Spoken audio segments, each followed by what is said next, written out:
চেয়েছেন সন্ধ্যাবেলা ঘর ঝাড়ু দিতে হয় না, এ ধারণা কি সঠিক না? এমডি মিজানুর রহমান সর্দার জানতে চেয়েছেন, কোনো ব্যক্তি শারীরিক, মানসিক, আর্থিক ও ইনসাফের উপর অটল থাকেন এবং সামর্থ্যবান হন, আর যদি তিনি একের অধিক বিবাহ বন্ধনে আবদ্ধ না হন, তাহলে কি আল্লাহ তাআলার কাছে জবাবদিহি করতে হবে? না। আপনি জানতে চেয়েছেন গোসল ফরজ হওয়া অবস্থায় রাতের ঘুমের আগে আমল বা বিভিন্ন ওজিফাগুলো করা যাবে কি না। গোসল ফরজ অবস্থায় আপনি দোয়া দুরুদ পড়তে পারেন, কোরআন কারীম এর আয়াত যেগুলো আছে সেগুলো পাঠ করবেন না, এমনি সাধারণত জিকির ইত্যাদি আপনি পাঠ করতে পারেন। তবে গোসল ফরজ হওয়ার পর অজু করে নেওয়া হলো উত্তম। যদি আপনি গোসলকে বিলম্ব করতে চান, মাঝখানে অন্য কিছু করতে চান, যেমন জিকির আজকার করবেন ইত্যাদি, তাহলে অজু করে নেওয়া উত্তম। যদিও না করে আপনি করতে পারেন। নবী করিম সাল্লাল্লাহু আলাইহি ওয়াসাল্লাম অজু করে নিতেন সাধারণত। একের অধিক বিবাহ করার জন্য কোনো নির্দেশনা সেভাবে আসেনি যেটি না মান্য করলে গুনাহগার হতে হবে। কেউ যদি শারীরিকভাবে একাধিক বিয়ে করার সামর্থ্য রাখেন কিন্তু না করেন, তার আল্লাহর কাছে জবাবদিহিতা করতে হবে না। তবে কেউ যদি সামর্থ্য রাখেন এবং তিনি একাধিক বিয়ে করেন, সেটাকে যদি কেউ খারাপভাবে দেখে, তাহলে তার ঈমান নিয়ে প্রশ্ন তোলা যেতে পারে। কারণ আল্লাহ রাব্বুল আলামিন যেটাকে বৈধ করেছেন সেটাকে হারাম করার অধিকার কারণ নেই। আজকের পৃথিবীতে এমন একটা সিচুয়েশন তৈরি করা হচ্ছে যে বৈধ বিষয়গুলোর প্রতি আমাদের অবজ্ঞা চলে আসছে, অশ্রদ্ধা চলে আসছে, পরিকল্পিতভাবে এমন পরিস্থিতি তৈরি করা হচ্ছে যে আমরা হারামকে স্বাভাবিক মনে করছি আর হালালকে বরং অস্বাভাবিক মনে করছি। আল্লাহ তাআলা আমাদের ঈমানকে হেফাজত করুন। রোমা কাবির জানতে চেয়েছেন, আমার ছেলের বয়স 12 বছর, আমি হঠাৎ এই ছেলের উপর রাগ করে প্রচুর মারধর করি, পরে এ নিয়ে আমার খুব মন খারাপ হয়, আমি কোনো আমল করলে এই যন্ত্রণা থেকে মুক্তি পাবো? দয়া করে বলুন। দেখুন, রাগের মাথায় সন্তানদেরকে প্রহার করা উচিত নয়। বাবা মা দায়িত্বশীল আচরণ করা উচিত এবং নবী করিম সাল্লাল্লাহু আলাইহি ওয়াসাল্লাম সন্তানদের প্রতি বিশেষ করে দয়ালু হওয়ার, মায়ালু থাকার নির্দেশ করেছেন। বদমেজাজের কারণে এটি হয়ে থাকে। বদমেজাজ নিয়ন্ত্রণ করার জন্য আপনি বেশি বেশি আউযু বিল্লাহি মিনাশ শাইতানির রাজিম পাঠ করবেন। রাগ উঠলে আপনি ওযু করে নেবেন। আর আরও কিছু আমল আছে, ইনশাআল্লাহ এই বিষয়ে আমাদের স্বতন্ত্র ভিডিও ক্লিপ অচিরেই আসছে, সেখানে আমরা জানাবো। আর যেটি আপনার দ্বারা হয়ে গেছে সেটার জন্য অনুশোচনা করছেন, আল্লাহর কাছে ইস্তেগফার করুন আপনার দ্বারা সীমালঙ্ঘন হয়ে থাকলে। আর সন্তানকে আপনি কেয়ার করুন এবং তাকে বোঝানোর চেষ্টা করুন যে আপনি মা হিসাবে তার ভালোর জন্য করেছেন এবং যেটুকু সীমালঙ্ঘন হয়েছে তার জন্য আপনি অনুতপ্ত। যদিও সন্তানের কাছে আপনার আলাদা করে এটার জন্য মাপ চাওয়ার প্রয়োজন নয়, তাতে সন্তান বরং আরও ভুল বুঝতে পারে। ফাতেমা তাবাসসুম, আপনি আপনার প্রশ্ন উত্তর দিয়েছি। শারমিন জাহান জানতে চাই, এটি সম্পূর্ণ কুসংস্কার। সন্ধ্যাবেলা ঘর ঝাড়ু দেওয়া বা প্লেটের পানি বাহিরে ফেলার সাথে আপনার কোনো ক্ষয়ক্ষতির কোনো সম্পর্ক নেই, কোনো কিছু হবে না। দিনের বেলা যেরকম ঝাড়ু দেওয়া যায়, সন্ধ্যাও দেওয়া যায়, রাতেও দেওয়া যায় এবং রাতেও প্লেটের পানি চাইলে বাইরে ফেলতে পারে কেউ, কোনো সমস্যা নেই। এগুলো হিন্দু ধর্মের বিভিন্ন বিশ্বাস আমাদের উপরে ভর করেছে এবং সেটার কারণে আমরা মনে করি এগুলো ক্ষতিকর। এরকম বিশ্বাস করলে বরং সেটি ঈমানের জন্য ক্ষতিকর হবে। আহমেদ জামিল আসিফ জানতে চাইছেন, নিজের ঘরের বড় গরু বিক্রি করে অন্য গরু কিনে কোরবানি বিধান কি? নিজের ঘরের বড় গরু বিক্রি করে অন্য গরু কিনে কোরবানি দিলে কোরবানি হয়ে যাবে, কোনো অসুবিধা নেই। তবে যদি নিজের পালা কোরবানি আপনি গরু কোরবানি দিতে পারেন বা পশু কোরবানি দিতে পারেন, সেটা বেশি উত্তম হবে। কারণ হলো যেটিকে আপনি তিল তিল করে গড়ে তুলেছেন সেটিকে কোরবানি করতে আপনার কোরবানির যে অর্থ, মর্ম, ত্যাগ এবং আপনার স্যাক্রিফাইস সেটা অনেক বেশি হবে, সেই জায়গা থেকে এটি উত্তম। কিন্তু যদি এমন হয় যে আপনার বাজেট আসলে কম, আপনি গরিব মানুষ, তাহলে সেক্ষেত্রে বড় গরুটা বিক্রি করে আপনি অনেক বেশি টাকা পাবেন, এরপর আপনি অন্য পশু কিনে কোরবানি দিলেন, সম্পূর্ণ জায়েজ আছে, কোনো অসুবিধা নেই। ফারিহা, আপনি জানতে চেয়েছেন, নামাজে সিজদার সংখ্যা ভুলে গেলে করণীয় কি? রাকাত সংখ্যা ভুলে গেলে কি করব, এ নিয়ে আমাদের একটা ভিডিও আছে, সেটা দেখে নিতে পারেন, সেখানে বিস্তারিত বলা আছে। সংক্ষেপে আমরা এটুকু বলি, যদি রাকাত সিজদার সংখ্যা নিয়ে আপনার ভুল হয়, তাহলে সেক্ষেত্রে আপনি বেশিরভাগ যেটা মনে হয়, মন যেদিকে বেশি ঝোঁকে, দুইটা না একটা, দুইটার দিকে মন ঝোঁকে বেশি থাকলে আপনি দুইটা ধরে রাখবেন, শেষে সিজদা সৌ দিয়ে নেবেন। আর যদি একটার দিকে মন বেশি ঝোঁকে, তাহলে আরেকটা দিয়ে শেষে সিজদা সৌ দিয়ে নেবেন। আর যদি কোনো দিকে মন না ঝোঁকে, তাহলে কমটা ধরে, অর্থাৎ একটা ধরে আরেকটা সিজদা দিয়ে লাস্টে সিজদা সৌ দিয়ে নেবেন, তাতে নামাজ হয়ে যাবে ইনশাআল্লাহ। এরপরে শাহাবুদ্দিন এসকে, আপনি জানতে চেয়েছেন, অপবিত্র অবস্থায় কবর খোঁড়া যাবে কি না? অপবিত্র অবস্থা বলতে যদি বিনা ওযুতে হয় কোনো অসুবিধা নেই, এমনকি বিনা গোসলেও সমস্যা নাই, কিন্তু বিনা গোসলে অবশ্যই লম্বা সময় থাকা উচিত না, সেই জায়গা থেকে এরকমটি না করা উত্তম, কিন্তু করলে কোনো বড় গুনাহ হবে না। নীলয় সঞ্জিতা জানতে চেয়েছেন, সন্ধ্যার সময় নাকি বাথরুমের দরজা খুলে রাখলে খারাপ জিনিস ঘরে ঢুকে, এ কথা কতটুকু সত্য? বোন নীলয়, শুধুমাত্র সন্ধ্যার সময় নয়, দিন এবং রাতের যে কোনো সময় ওয়াশরুমের দরজা, বাসায় যে সমস্ত বাসা বাড়িতে ওয়াশরুম, ভেতরে টয়লেট আছে, সেই জায়গাতে টয়লেটের দরজা খোলা উচিত, এমনকি বাইরে থাকলেও টয়লেটের দরজা খোলা রাখা উচিত নয়, বাইরে থেকে এটা লাগাই দেওয়া উচিত। কারণ দুষ্ট জিনের সবচেয়ে বড় তাদের অবস্থানের জায়গা হলো এই টয়লেটগুলো। নবী করিম সাল্লাল্লাহু আলাইহি ওয়াসাল্লাম বিভিন্ন হাদিসে সতর্ক করেছেন এবং এটি বিভিন্ন অভিজ্ঞতার আলোকেও প্রমাণিত আমাদের কাছে। অনেকেই টয়লেটে গিয়ে আক্রান্ত হয়েছেন দুষ্ট জিন দ্বারায়, অনেকেই আপনার ক্ষতিগ্রস্ত হয়েছেন তাদের উপদ্রবের দ্বারায়, এবং সাহাবীদের যুগে এরকম ঘটনা ঘটেছে। এই জন্য নবী সাল্লাল্লাহু আলাইহি ওয়াসাল্লাম টয়লেটে ঢোকার সময় দুষ্ট জিনের উপদ্রব থেকে বাঁচার জন্য আল্লাহর কাছে আশ্রয় প্রার্থনা করার দোয়া শিক্ষা দিয়েছেন এবং বলেছেন আল্লাহুম্মা ইন্নী আউযু বিকা মিনাল খুবুসি ওয়াল খাবাইথ। যার কারণে বাসা বাড়িতে টয়লেটের দরজা দিনে রাতে কোনো সময় না খুলে রেখে এটাকে যথাসম্ভব বাহির থেকে সিটকেনি দিয়ে রাখা উচিত, কিন্তু শুধু সন্ধ্যায় খোলা রাখা উচিত নয়, এমনটি মনে করা ভুল। আবু হায়দার দাউদ আপনি জানতে চেয়েছেন বিনা অজুতে আজান দেওয়া যাবে কি না? ভাই আবু হায়দার দেওয়া যাবে, কোনো সমস্যা নেই। অজু এটি আবশ্যক হলো নামাজের জন্য, এটি আবশ্যক করেন স্পর্শ করার জন্য, এটি আবশ্যক তওয়াফ করার জন্য। এছাড়া আজান দেওয়ার জন্য অজু এটি আবশ্যক নয়। তবে অজু অবস্থা আজান দেওয়া উত্তম, এতে কোনো সন্দেহ নেই এবং মুস্তাহাব, কিন্তু বিনা অজুতে আজান দিলে গুনাহগার হবেন না। এই অভ্যাসটা নিয়মিত করে ফেলাটা অনুচিত। সুমাইয়া শারমিন নিতু আপনি জানতে চেয়েছেন কোনো স্বামী স্ত্রী তাদের নিজেদের বাচ্চা সারসেগি সেই স্বামী এবং স্ত্রীর অংশ নিয়ে ল্যাবে এমব্রয়ডারি করে অন্য কোনো মহিলার মুসলিম অমুসলিম পেটে স্থাপন করে তার মাধ্যমে বাচ্চা নেয়, এক্ষেত্রে বাচ্চার ডিএনএ সেই স্বামী ও তার স্ত্রীরই হয় এবং যে মহিলার গর্ভে নেওয়া হয় তার সাথে কোনো জেনেটিক সম্পর্ক হয় না, হারাম হবে কি না? অনেক মুসলিম দেশে এটার অনুমতি আছে।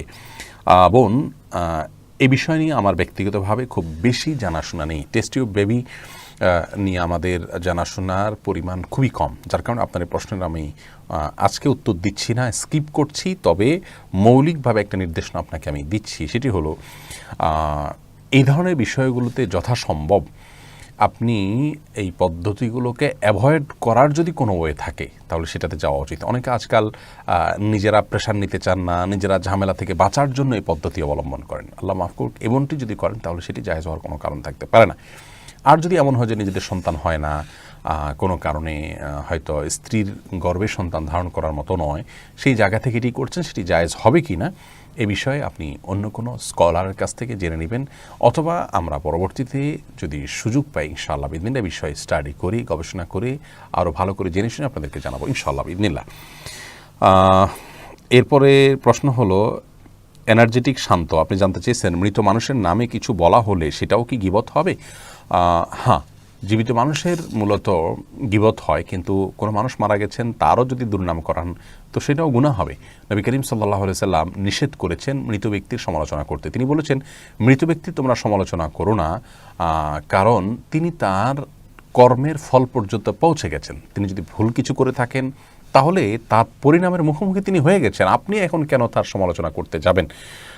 তার ভালো গুণগুলো আলোচনা করুন। নবী সাল্লাল্লাহু আলাইহি ওয়াসাল্লাম বলেছেন উযকুরু মাহাসিনা মাওতাকুম, তোমাদের মৃতদের ভালো গুণগুলো তোমরা আলোচনা করো, খারাপগুলো আলোচনা করো না। এখান থেকে বোঝা যায় মৃত ব্যক্তির সমালোচনা করা জায়েজ নয়। মিনা পারভিন আপনি জানতে চেয়েছেন মাসিকের সময় কি আজানের জবাব দেওয়া যাবে? উত্তর হলো যাবে, কোনো অসুবিধা নেই। মাসিকের সময় আপনি জিকির আজকার করতে পারেন, দোয়া দুরূদ পড়তে পারেন, আল্লাহর কাছে দোয়া প্রার্থনা করতে পারেন, আজানের জবাব দিতে পারেন, কোনো অসুবিধা নেই। আরিফুল ইসলাম জানতে চেয়েছেন সিজদার সামনে মোবাইল রেখে নামাজ আদায় করলে কোনো সমস্যা হবে কিনা? যদি মোবাইল এমনভাবে রাখেন যে সেখানে কল আসলো, কে কল করলো না করলো এটা আপনি দেখছেন, তাহলে তো এটি আপনার সলাতের মনোযোগ নষ্টের কারণ। সলাতের যে মূল প্রাণ মনোযোগ সেটাই নষ্ট হয়ে যাবে। আল্লাহ শরণার্থে সলাৎ, সেটি আল্লাহ শরণার্থে হবে না, অন্যদিকে মনোযোগ যাবে। সেই জায়গা থেকে মোবাইলকে আপনি উল্টিয়ে রেখে সালাত আদায় করলে নামাজ হয়ে যাবে ইনশাআল্লাহ বিদিনিল্লাহ।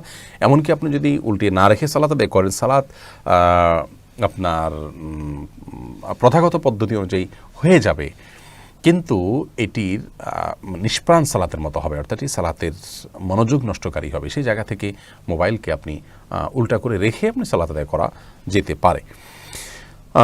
এরপরে এমডি তানভীর হায়দার আপনি জানতে চেয়েছেন জুমার নামাজের দ্বিতীয় আজান বা একামতের জবাব দিতে হবে কি? এটা নিয়ে ওলামায়ে কেরামের মতপার্থক্য আছে। বিশুদ্ধ মত অনুযায়ী নীরবতা অবলম্বন করতে হবে, জবাব দেওয়া আবশ্যক নয় জুমার দ্বিতীয় আজানের।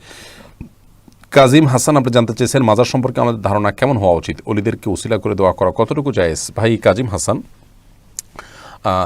যারা মৃত্যুবরণ করেছেন তারা কে আল্লাহর কতটা প্রিয় সেটা একমাত্র আল্লাহ তাআলা ভালো জানেন। নবী রাসূলদের ছাড়া এবং যাদের সম্পর্কে আল্লাহ রাব্বুল আলামিন আগাম সুসংবাদ নবী রাসূলদের মুখে আমরা পেয়েছি তারা ছাড়া বাকি সাধারণ মানুষ যারা আমরা আছি তাদের মধ্যে থেকে কারোর সকল ইমানদারদের প্রতি আমাদের সুধারণা থাকবে, এতে কোনো সন্দেহ নাই। এবং বিশেষভাবে কারণ নেকামল দেখে, তাদের লাইফস্টাইল দেখে, তাদের তাকওয়ার প্রতি অবিচলতা দেখে আমরা সুধারণা করতে পারি তাদের ব্যাপারে, তাদেরকে নেককার, মুত্তাকি, পরহেজগার, আল্লাহওয়ালা, বুজুর্গ ইত্যাদি আমরা মনে করতে পারি, কিন্তু নিশ্চিত হওয়ার সুযোগ নেই যে কার অবস্থা কী।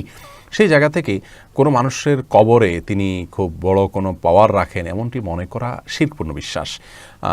মাজার কেন্দ্রিক যে কার্যক্রম আমাদের সমাজে হয়ে থাকে, মানুষ সেখানে গিয়ে প্রার্থনা করেন, চান, এটি আমাদের বিশ্বাসের সাথে যায় না। আমরা বিশ্বাস করি আল্লাহ তাআলাই সর্বময় ক্ষমতার অধিকারী, সেখানে মাজারে গিয়ে কোনো ক্ষমতার জন্য কোনো কিছু চাইতে পারি না। যদি আমরা মনে করি যে আল্লাহই সর্বময় ক্ষমতার অধিকারী, জাস্ট আল্লাহর হয়ে তিনি আমাকে কিছু একটা পাইয়ে দিবেন, তাহলে সেক্ষেত্রে হিন্দু ধর্মের ভাই বোনরা যে বিশ্বাস রেখে থাকেন দেবদেবীতে, তাহলে সেই বিশ্বাসের সাথে এটি সাদৃশ্যপূর্ণ হয়ে গেল, যেটি সরাসরি শিরক। আল্লাহ রাব্বুল আলামিনের কোনো ভায়া বা মধ্যস্থতার প্রয়োজন হয় না। তিনি বলেছেন উদউনি আস্তাজিব লাকুম, তোমরা আমার কাছে দোয়া করো, আমি দোয়া কবুল করব। অতএব মাজার কেন্দ্রিক প্রার্থনা, দোয়া এবং মাজারে যিনি শায়িত আছেন বা কবরে, যে মাজার বলতে আসলে সব কবরই মাজার, আমরা মনে করি বিশেষ কিছু কবরকে মাজার, এইটা মনে করার মাধ্যমে ওখান থেকে বিশেষ কিছু আমরা আশা করি, এটা ভুল ধারণা।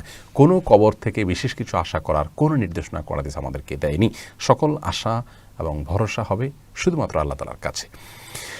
এমনি রবিউল হাসান জানতে চেয়েছেন, এখনকার সময়ে যে জিন্স প্যান্টগুলো ছেঁড়া স্টাইল দেওয়া হয়, এগুলো পরিধান করলে কি সতর পরিপূর্ণ হবে? দেখতে হবে যে ছেঁড়া অংশটা কোথায় আছে। ধরুন রানে আছে, তো হানাফি মাযহাব অনুপাতে রান এটা সতরের অংশ এবং এটি অধিকতর নিরাপদ এবং শক্তিশালী।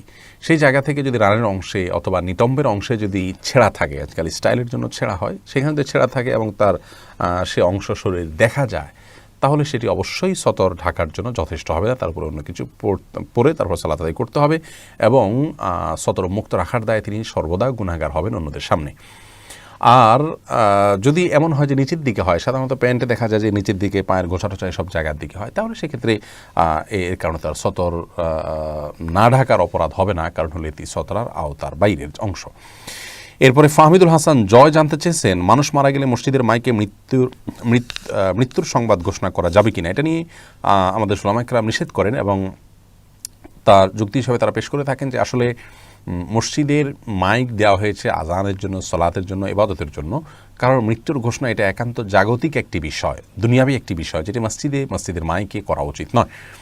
তবে জানাজার সলাত হবে, এটি একটি ভালো কাজ, একটি ইবাদত। জানাজার সলাতে অংশগ্রহণ করলে এক কিরাত সওয়াব পাওয়া যায়, হাদিসে রয়েছে। যার কারণে মসজিদের মাইকে জানাজার সলাতের ঘোষণা হতে পারে যে অমুক ব্যক্তির জানাজা অমুক সময় অমুক জায়গায় অনুষ্ঠিত হবে, একটা ভালো কাজের ঘোষণা মসজিদ থেকে হলো, এই জিনিসটি হতে পারে।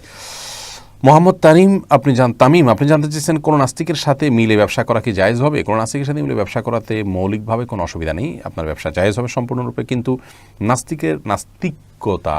নাস্তিক্য এবং তার অসারতা এবং তার ভুল বিশ্বাস, এগুলো তার সাথে থাকার মাধ্যমে আপনার ভিতরে প্রভাবিত হতে পারে। সে আশঙ্কা থেকে অ্যাভয়েড করাই হলো উচিত। আল্লাহ রাব্বুল আলামিন আমাদেরকে সৎসঙ্গ অবলম্বন করতে বলেছেন এবং যার সঙ্গে আপনার বন্ধুতা করবে কিয়ামতের ময়দানে সে তার সাথে উত্থিত হবে। সেই জায়গা থেকে হয়তো ব্যবসা করতে করতে আপনি বন্ধুত্বের দিকে যেতে পারেন, সেখান থেকে অ্যাভয়েড করাই হলো উত্তম এবং উচিত, নিরাপদ। এমনি ইসমাইল হোসেন জানতে চেয়েছেন, অবৈধ টাকা দিয়ে ব্যবসা করলে লাভকৃত টাকা কি হালাল হবে? মূলধন অবৈধ যদি হয়, তাহলে সে অবৈধ টাকা দিয়ে উপার্জিত সম্পদ তো হারাম হবেই, কারণ হলো মূলধন পরিপূর্ণ আপনি হারাম ইনভেস্ট করেছেন। তবে সেখানে বিস্তারিত কিছু কথা বলতে হবে। ধরুন আপনি পরিশ্রম করেছেন, আবার ইনভেস্ট করেছেন, তো আপনার পরিশ্রম দিয়ে যারা উপার্জন করেছেন সেটা তো আপনি হালাল বলতেই হবে। কী ধরনের জায়গা আপনি ইনভেস্ট করেছেন এবং কী ধরনের হারাম টাকা, পরিপূর্ণ হারাম কিনা এবং আপনার উপার্জনের মাধ্যম ধরনটা কি, এগুলোর উপর নির্ভর করে বিস্তারিত বলতে হবে। এমডি শামী মাহমুদ এমডি শিয়া মাহমুদ আপনি জানতে চেয়েছেন, জানামাজের দোয়া বলতে কোনো দোয়া আছে কিনা? না, জানামাজের দোয়া বলতে কোনো কিছু নাই। আপনি দাঁড়িয়ে তাকবীর দিয়ে এরপরে সানা সুবহানাকাল্লাহুম্মা বা সুবহানাকাল্লাহুম্মার জায়গায় ইন্নী ওয়াজ্জাহতু পড়া যায়, আরবি দোয়া আছে, সেগুলো পাঠ করবেন। অনেকে ইন্নী ওয়াজ্জাহতুটাকে জানাজার দোয়া হিসেবে ফিট করেছেন, কোরআন থেকে কোথাও এরকম দোয়ার কথা বর্ণিত হয়নি। মেহেদী হাসান দীপু জানতে চেয়েছেন, আমার করোনা পজিটিভ, প্রচণ্ড শ্বাসকষ্ট এবং শরীর খারাপ, আমার বাসায় খাটে বসে শুধু ফরজ নামাজ পড়ছি, এতে কি আমার সুন্নত না পড়ার কারণে জবাবদিহি করতে হবে? আজকে জুমাও পড়তে যাইনি, বাসায় জোহর পড়েছি, এতে কি আমার গুনাহ হয়েছে? ভাই মেহেদী হাসান দীপু, প্রথমে আমরা আল্লাহ রাব্বুল আলামিনের কাছে দোয়া করছি আপনার জন্য, আল্লাহ তাআলা আপনার অসুস্থতা দূর করে দিন, আপনাকে আল্লাহ তাআলা সুস্থ করে দিন।